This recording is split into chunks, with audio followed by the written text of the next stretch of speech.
Aujourd'hui, découvrons le fonctionnement des institutions politiques françaises. On commence avec le peuple. Oui, vous et moi. On l'appelle le corps électoral français. Il élit au suffrage universel direct le président. C'est-à-dire qu'il n'y a pas d'intermédiaire. C'est bien le peuple qui élit directement le président tous les 5 ans.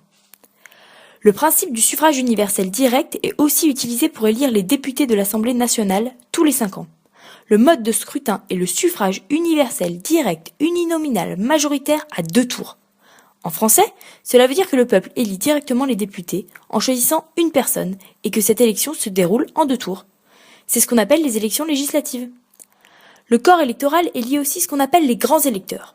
Ce sont des conseillers municipaux, des conseillers généraux, des conseillers régionaux et des députés. Ce sont eux qui élisent les sénateurs.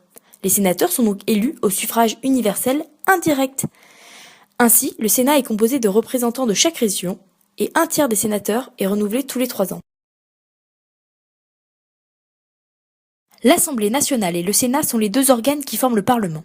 C'est l'organe législatif, c'est-à-dire qu'il vote les lois. Il a également un pouvoir sur le gouvernement, puisqu'il peut le renverser. Les 2 assemblées doivent se mettre d'accord pour légiférer, mais en cas de désaccord, le Premier ministre donne le dernier mot à l'Assemblée nationale. Mais qui régule tout ce système ? C'est le Conseil constitutionnel. C'est une institution qui contrôle la régularité des élections, mais aussi la constitutionnalité des lois votées.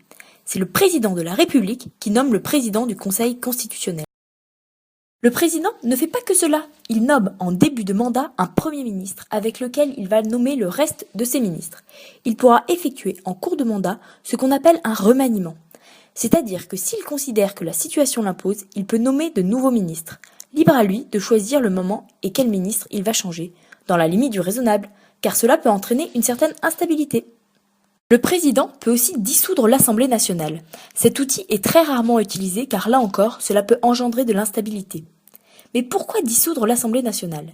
Imaginons que les partisans du président ne soient pas en majorité à l'Assemblée nationale. Cette situation est délicate pour le président s'il veut faire passer une loi ou une réforme, car il sait que sans une majorité à l'Assemblée, elle ne passera sûrement pas.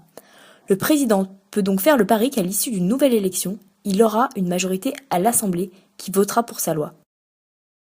La démission d'un gouvernement est avant tout liée à sa responsabilité politique. Celle-ci peut être engagée selon 3 modalités différentes.